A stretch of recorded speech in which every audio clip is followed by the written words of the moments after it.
Baker Leyman, Brett Hudson here for In Layman Terms on WB-Weight 90.7 Capstone on our third and final day of SEC Media Days. We're here to talk about the LSU Tigers now. Brett, LSU had a great matchup with Alabama, a lot of good games, but Zach Mettenberger really struggled in his first season starter until that Alabama game, and finally he started to turn it on. That's right, and Les Miles said it as plainly as he possibly could today. He said they expect the quarterback play to be much better under new offensive coordinator Cam Cameron. They're hoping they can run more of a multiple kind of offense instead of the straight downhill running attack LSU's been known for the last few years. So it looks like Zach Mettenberger is going to get an opportunity to show off the arm he has in his second year as a starter at LSU. Yeah, and the only worry I have about Cam Cameron is that he's going to get away from the run too much, as he did in Baltimore. That's what lost him his job in Baltimore before the Ravens won the Super Bowl, was he refused to give Ray Rice the necessary amount of carries, and LSU has a bevy of excellent, very talented running backs who need the ball.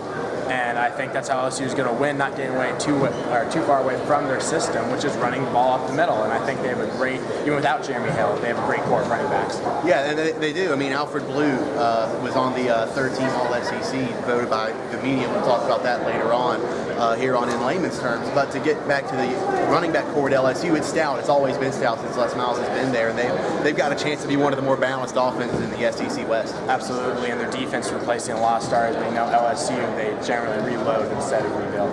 Yeah, you're right there. I mean, look at the talent they lost from the 2008 and 2009 teams, and they come back and they reload for the games of the century that we saw them play against Alabama in 2011. And this phenomenon is going to be no different. You're going to see a stacked LSU defense year in and year out. One on the first team All-SEC, Anthony Johnson, defensive tackle. He made it to the first team All-SEC as voted by the media. So obviously LSU is one of those defenses, like you said, they don't rebuild, they reload. Certainly, Anthony Johnson's, I think, in store for a big year as the tradition of LSU linemen continue. But we'll see how the Tigers do in 2013.